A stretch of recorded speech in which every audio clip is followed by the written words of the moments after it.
8h11. Estamos de volta com Folha no Ar, primeira edição. E com isso, a desistência do Beethoven, a candidatura, ou a saída do Beethoven, né? Melhor falando, que ainda não temos outros detalhes. Os detalhes estão aí sendo postados pelo Aldi no portal folha1.com.br. Mas com a saída de Beethoven, a candidatura, né, majoritária do PSDB, entra mais uma mulher na disputa da eleição em Campos. Sim, pois não, meu caro Aldi, abrindo aqui o canal, aqui voltamos então, Aldi, até porque você que abre esse bloco, pois não, esteja à vontade. Só para dar um registro aqui sobre essa notícia do Beethoven, ele falou aqui agora que a justificativa foi segurança jurídica. Ele disse aqui que preferiu seguir, o partido preferiu seguir no processo com uma dupla sem que fosse necessário novos recursos, né? Lembrando que ele teve o registro negado em primeira instância por ausência de documentação, mas estava recorrendo no TRE, mas preferiu continuar na disputa do PSDB sem alguém, né, ter uma dupla que tivesse que fazer novos recursos. E ontem também, durante o debate da Cajopa... Trazendo aqui para o popular, preferiu não arriscar. Desculpa, Aldi. Pois é. Desculpa. E ontem o Caio justificou, segundo a mediação do debate, que não teria ido lá de última hora por conta do PSDB, por conta da ausência do PSDB, por conta do indeferimento do PSDB. A gente lembra que teve todo aquele processo lá antes do registro de candidatura, do PSDB negociando com o estadual do PSDB negociando com o PDT, com o Dr. Bruno Calil também. E eu perguntei aqui para o Beethoven também, mas ele disse que não está sabendo de nenhum tipo de interferência nesse processo. Perfeito. Bom, quem abre esse bloco é você mesmo, não, Arnaldo? E a pergunta sua, esse bloco aí com relação às questões partidárias também do candidato, hoje nosso convidado, o Roberto Henrique. São 8h14. O Roberto, então, vai até às 8h34 para que o seu tempo seja preservado. 44, não? Perdão, 8h44. Muito obrigado, Arnaldo. Jornalistas aí que sabem fazer conta, não faço parte desse grupo. Roberto, até falando sobre o debate de ontem, primeiro, como que você viu esse debate, essa ausência desses outros candidatos que a gente citou, né, do Bruno Calil, do Caio Viana, do Vladimir e do Beethoven? Como que você avalia a importância do debate para esse processo da eleição de Campos e sua avaliação mesmo geral desse processo de ontem? Eu quero parabenizar a Cajopa, a sua diretoria, abraçá-la na pessoa do Expedito Coleto. Eles nos receberam com tanta filantropia, com tanto carinho, organizado. O único problema que houve foi a situação da transmissão. Nos receberam de forma democrática, igualitária. Quero parabenizar, e muito importante essa iniciativa da Cajopa. Depois quero dizer o seguinte: você deu aí a justificativa da ausência do Caio. Lá na roça, onde nós nascemos, no interior, e o Cláudio sabe muito bem disso, o pessoal diz o seguinte: olha, desculpa de peidorreiro é barriga de casa. Então, essa conversa do Caio é a chamada conversa flácida para bovino cotilar. Conversa flácida para bovino cotilar. No popular, conversa mole para boi dormir. Não havia qualquer impedimento em tendo candidaturas questionadas que nós estivéssemos lá.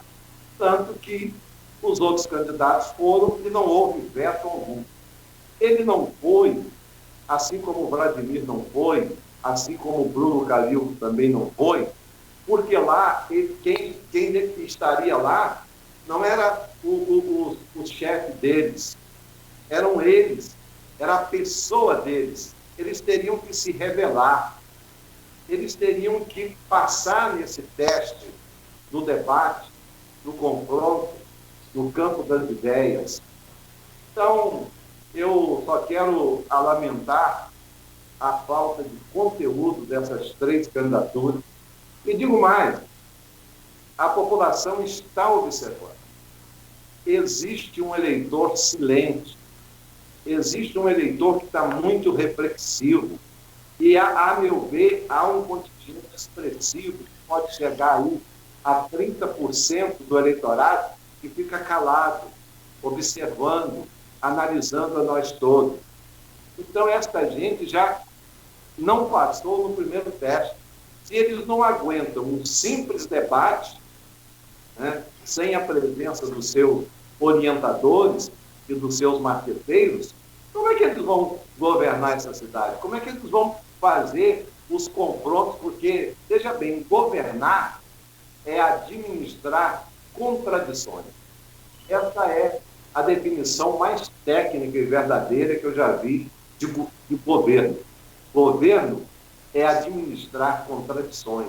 É que o prefeito, ele tem que fazer o quê? Ele tem que alinhavar, ele tem que ser o prefeito de todos, ele tem que buscar ser aquele irmão dentre nós que nos une e que está acima de qualquer questúncula para poder colocar aquilo que de bom ele tenha a serviço da coletividade. Então, lamentável, tá? A ausência deles, tá?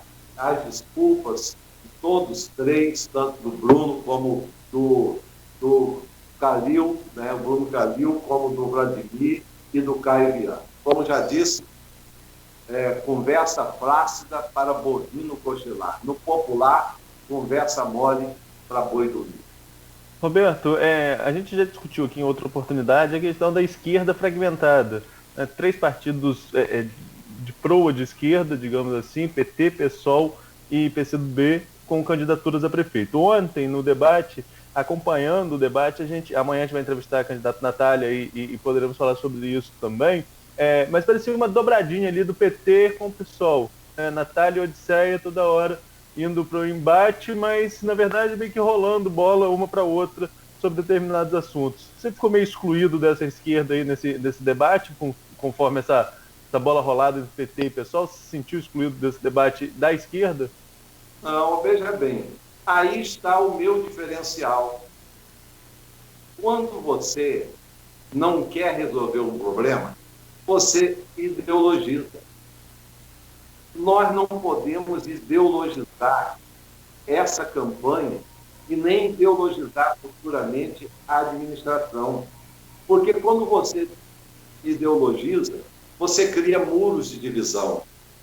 Prefeito não é um líder partidário quando ele está no seu mandato.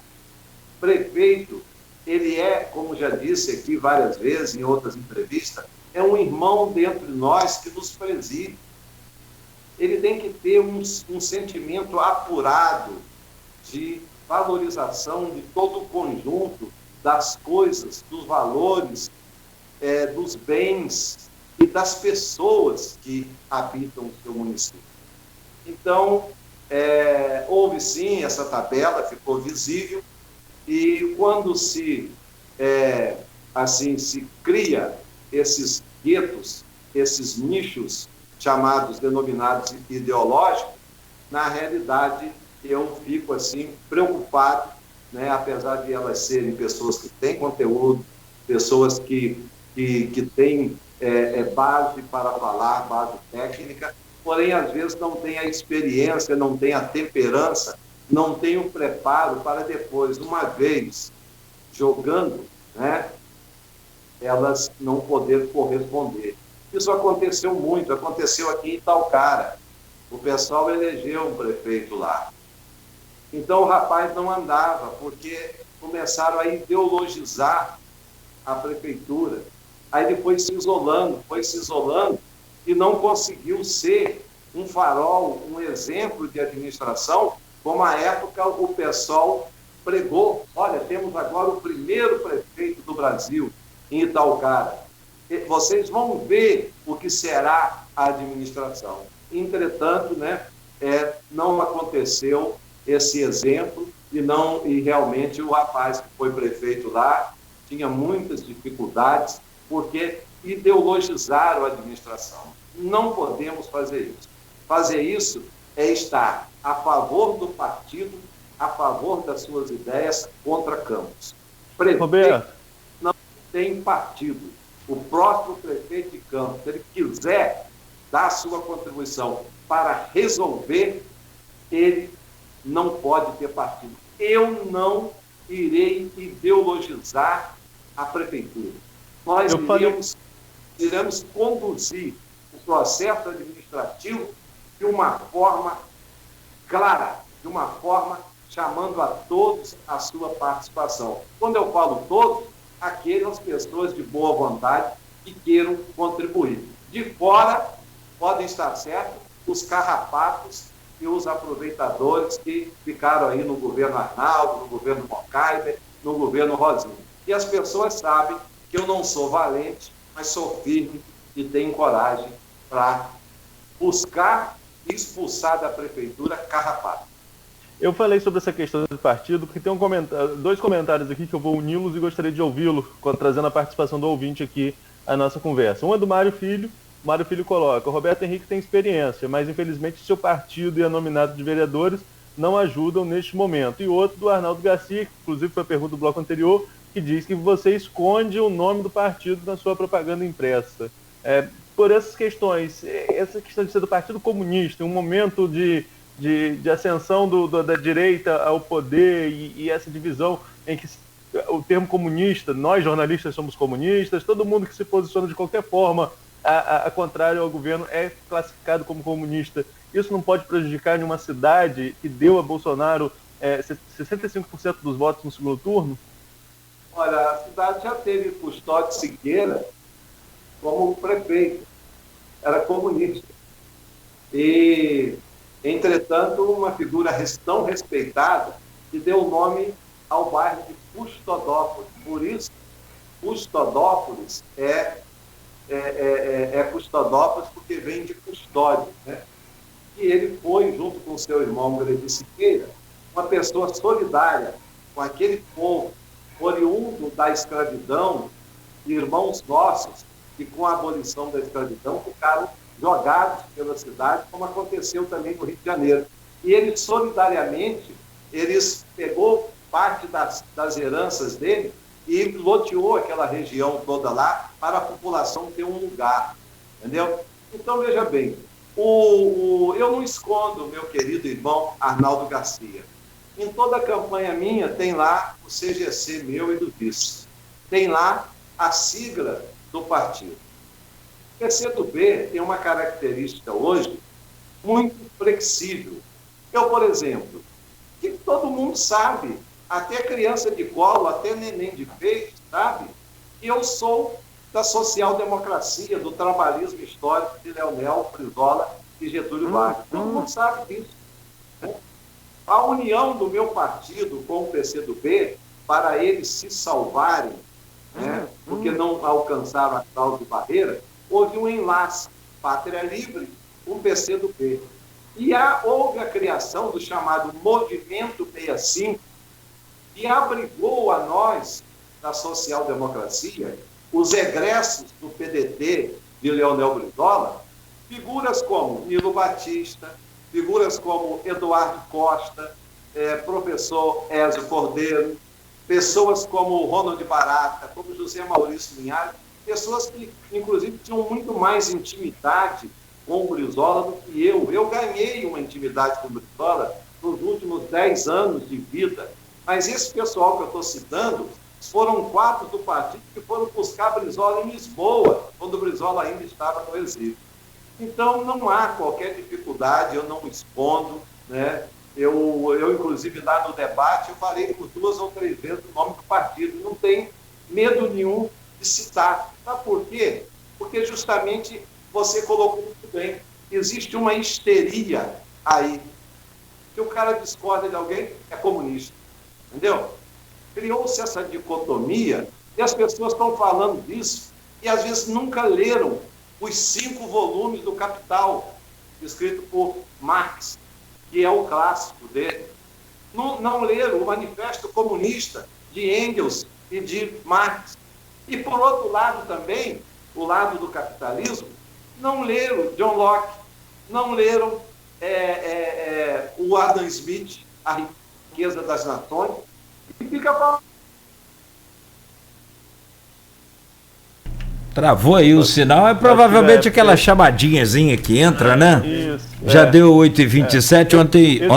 Esse sinal aí é de chamada. Ontem eu ouvi aqui a vocês durante o Folha no Ar, segunda edição, e é realmente penoso se não colocar no não perturbe. Aliás, uma das melhores funções que esses aparelhos têm é aquele não perturbe.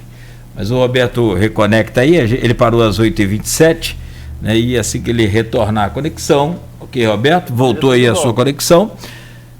Tem pergunta ou conclui aí o raciocínio, Roberto?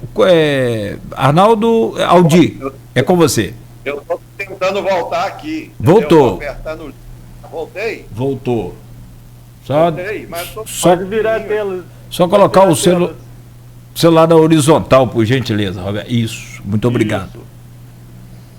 Mas está aparecendo muita coisa aqui. Mas eu estou aparecendo aí? Sim. Tá. Então, veja bem, as pessoas falam, eu sou de direita, eu sou de esquerda, entendeu? Mas não sabem desses termos.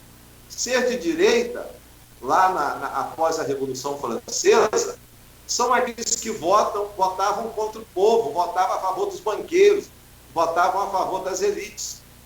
E ser de esquerda era aqueles que votavam em defesa do conjunto da população, votavam a favor dos trabalhadores, da classe média, da classe mais pobre.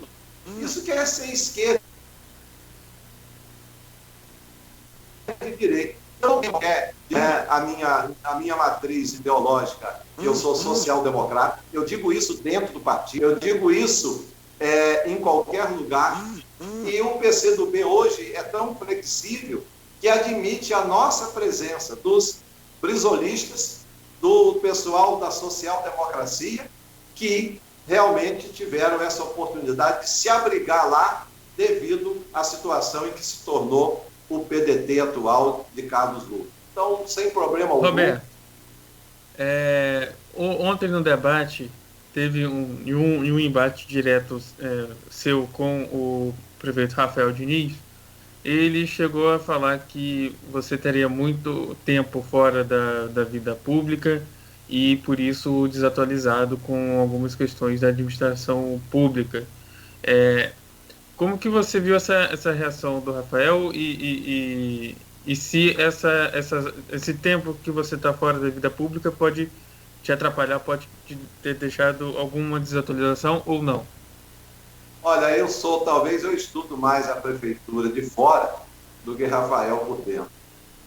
Eu sou a pessoa, pode perguntar aos intelectuais da cidade que discutem, né, que se debruçam numa reflexão sobre Campos, pessoas como Zé Luiz Viana, Alcimar Chagas, Ranulfo Vidigal, José Alves Neto, né, César Ronald, que discute muito a questão da saúde, professor Caldas, um conjunto de pessoas que eu dialogo cotidianamente com eles. Então, Rafael ali, ele quis fugir da pergunta, tanto que na minha réplica, eu falei, o senhor não respondeu, porque eu cobrei dele o porquê que ele reclama da falta de dinheiro, mas ele não credenciou as UTIs, ele não credenciou a usar IHs, ele não lutou para melhorar o per capita da saúde, e ele não teve como responder. Então, ele saiu com essa, que eu estou afastado da prefeitura. Realmente eu estou, há muito tempo, não exerço cargo na prefeitura, mas eu acompanho cotidianamente a situação do município e tenho certeza, Rafael, eu não sou melhor do que ninguém pessoalmente, mas dentre todos vocês, eu sou o quadro mais preparado para poder assumir a prefeitura em 1º de janeiro. Vira o seu celular de volta, Roberto, por gentileza. Põe ele na horizontal novamente. Ele está na horizontal? Ele voltou para o modo... Isso. Então dá uma mexida nele e agora volta com ele para horizontal, que ele volta automaticamente. Isso. Pois não, pode continuar então o seu raciocínio. Não, voltou vertical agora. Põe na horizontal novamente. Isso. Ok. Pois não, Roberto. Então nós temos que tirar a ideologia de tudo isso. Tá aí, Cláudio? Perfeito. Não está bonito, mas agora saiu. Bom, saiu da conexão. Inclusive, seria bom essa parte de... A gente tem que orientar no Guira. A gente tem que orientar o entrevistado que for fazer por celular e ele já colocar no não perturbe no início do programa, que aí a gente não tem esse tipo de problema. Mas é o que a gente tem que... Opa, o Roberto tá falando aí, eu não vejo... Vou lá, o Roberto voltou sem a imagem aí, Roberto. Vê se você consegue acionar a sua imagem para que você volte normalmente. E no intervalo a gente vai tentar orientar aí para que seja acionado o que é colocado antes para todos os candidatos, né? Para todos os convidados, para que vão usar o aparelho de celular, que façam aí algumas alterações ali na configuração, como por exemplo colocar em modo avião, reativar o Wi-Fi. Tudo isso a gente passa, mas infelizmente alguns não conseguem localizar e aí é questão de aplicar. Porque a gente faz às vezes pelo computador, né? Celular ali vem mensagem, tem ligação. O ideal é pelo computador. Mas sobretudo pedimos desculpas aí aos nossos ouvintes, né? E o Roberto já vai naturalmente retornar aí. E a gente continuar a nossa conversa. Ele parou aqui às 8h33, a gente vai contabilizando aqui esse tempo e depois a gente desconta do intervalo ou alonga um pouco mais aí o fim do programa, só para que o candidato tenha exatamente o tempo idêntico aí a todos os candidatos, o que é o cumprimento da lei, na sua essência. O Arnaldo, já repercute muito e meu caro Aldi, enquanto a gente segue aqui com o Roberto voltando aqui. Ver se a gente consegue a imagem dele aqui. Ok, Roberto? Tá nos ouvindo? Tem imagem sua aí para liberar para a gente, a câmerazinha? Acho que o problema... Eu acho que agora eu consigo voltar. Eu quero pedir desculpas, né? Pois não. Houve algum problema de conexão. Se fosse possível, vocês resgatarem o meu tempo. Claro, está preservado aqui, o senhor tem 1 minuto e meio a mais nesse bloco agora, garantido. Então eu quero, só para finalizar, dizer que nós não podemos ideologizar os problemas municipais e nem nacionalizá-los. Os problemas nossos são daqui. E quem quiser discutir fora dos fatos que acontecem no nosso cotidiano, não vai dar uma boa contribuição. Entendeu? Então, eu vejo que, na realidade, nós temos que superar esses muros e divisões. E todo mundo sabe, quem me conhece sabe, eu sou uma figura agregadora. Quando eu pergunte à minha equipe, lá quando eu fui secretário, por onde eu passei, quem sou eu, pergunte a quem trabalhou comigo na prefeitura, de que forma que eu presidi o colegiado de governança, enfim. Esse é o meu comportamento, por isso eu tive um relativo sucesso por onde eu passei, deixei marca, justamente por esse comportamento meu, comportamento de trabalhar de forma solidária com os meus pares. Portanto, um abraço aí para Arnaldo, um abraço para o Mário Filho. E, Mário, pode estar certo uma coisa, nós iremos estar no segundo turno. Vai acontecer em Campos, anote hoje aí que eu vou falar para vocês, uma insurreição silenciosa. Igual aconteceu com os Inconfidentes. Existe um grande grupo de eleitores reflexivos pensando que não estão indo para essas besteiras de esquerda e de direita. Eles estão pensando o seguinte: quem é dentre esses candidatos que pode assumir e dar conta do recado, tá? E as pessoas sabem que esse alguém é Roberto Henrique. Roberto, no primeiro turno, no primeiro bloco, a gente falou sobre, você falou sobre venda de ilusões de alguns candidatos, promessas, que alguns prometem que vão voltar logo no começo, algumas coisas que vão voltar, que não vão voltar.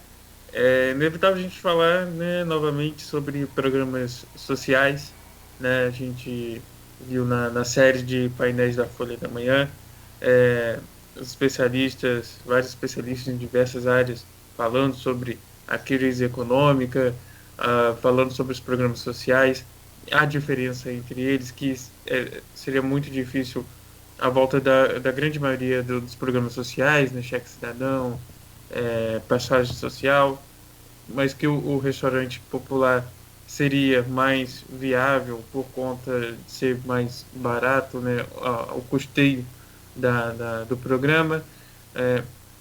Você coloca nessa conta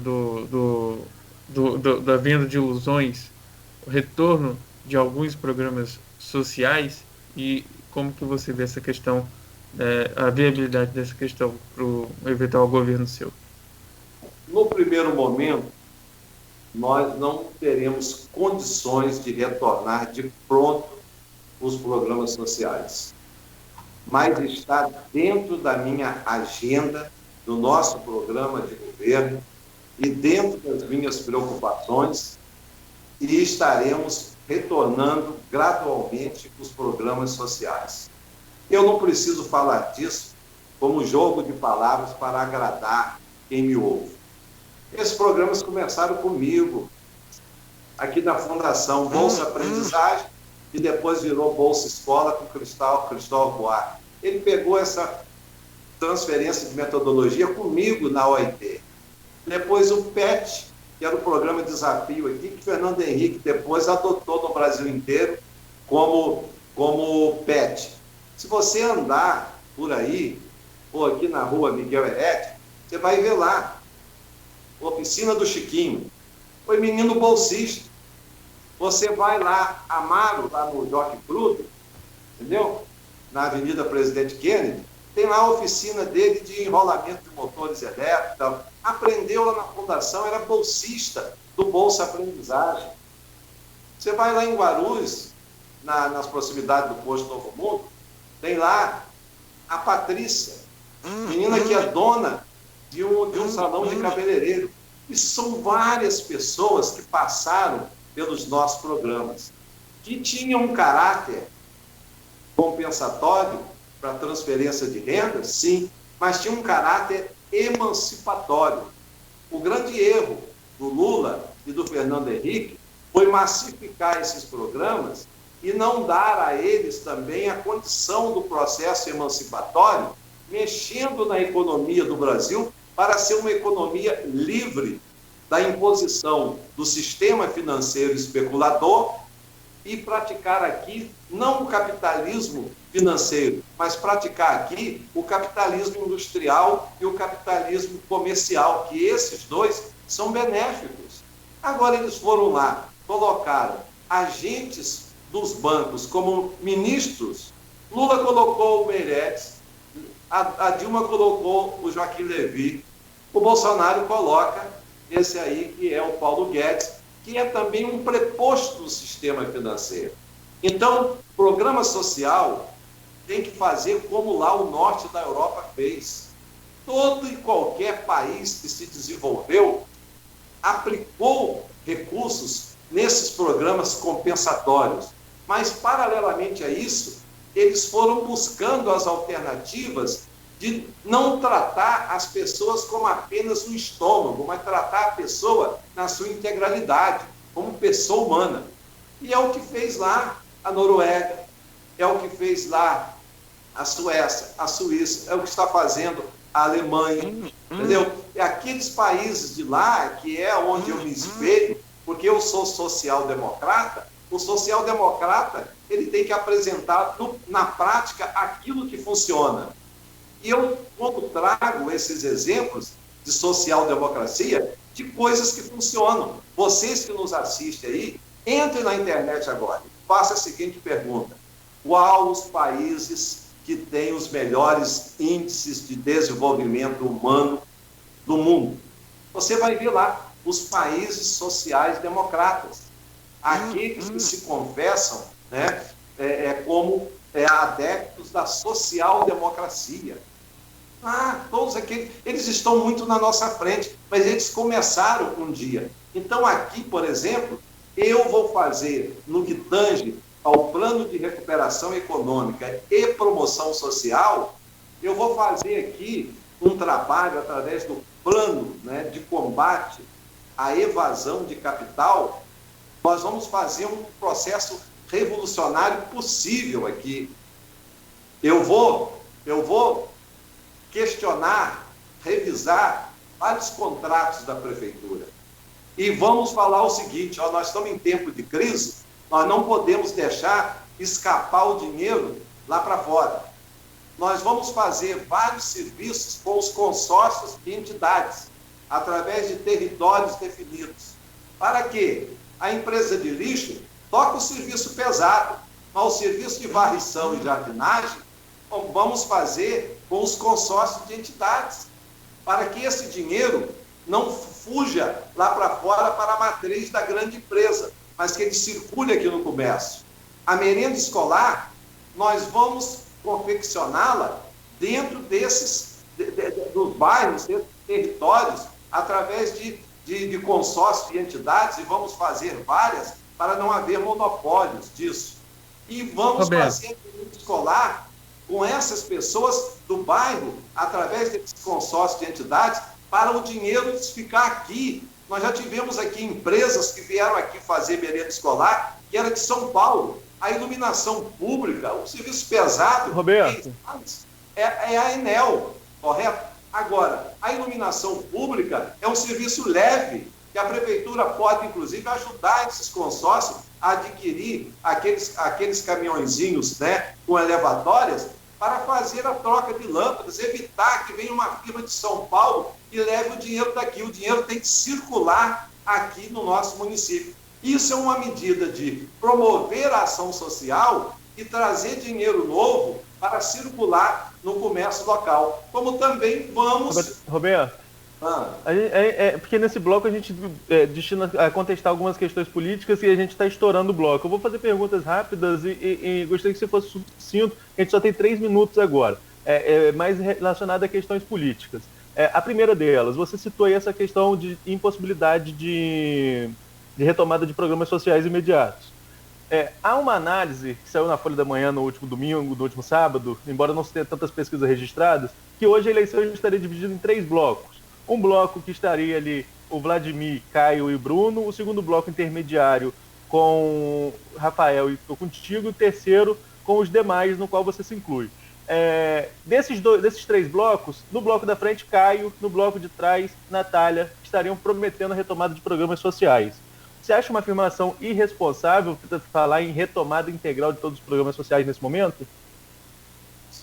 Imediata, logo após assumir, nos primeiros meses, é impossível. Quem está falando aqui é quem conhece de prefeitura. Agora, o meu compromisso do retorno de todos esses programas está na nossa agenda. Nós vamos retornar gradualmente, na medida em que a gente for recuperando receita própria, na medida em que a gente for recuperando, trazendo dinheiro novo, inclusive do fundo a fundo da assistência social. Aí sim.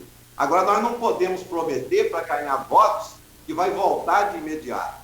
Isso quem diz é quem não conhece a prefeitura. Porque uma coisa, o craque Didi dizia, treino é treino, jogo é jogo. Tá? Então, esse pessoal que está aí falando, entendeu? Eles estão no treino. Agora, quando colocar para jogar, vocês lembram que Rafael dava resposta para tudo? Ele tinha solução para tudo? Quando chegou lá, não sabia fazer. Então, nós temos que, se a gente quer construir uma nova campus, se nós queremos superar a política aqui, rasteira, nós temos que conversar, assim, com franqueza, com atitudes de quem realmente quer analisar o problema, não quer mentir na campanha e quer ser verdadeiro e quer ser, lá como prefeito, alguém que coloque toda a sua energia, todo o seu conhecimento e da sua equipe a serviço da gente fazer o quê? Retornar aos programas sociais, melhorar a política de transporte, melhorar a política da saúde, melhorar a política de desenvolvimento econômico, enfim, melhorar todas as políticas básicas, porque isso vai dando uma rotina propositiva ao mandato. E depois a pessoa aqui agora fica prometendo, né, que vou voltar isso, que vou voltar aquilo, aí eu pergunto, onde está o dinheiro? Quem lançou isso? E tem até candidato aí já me copiando, né? Dinheiro novo, né?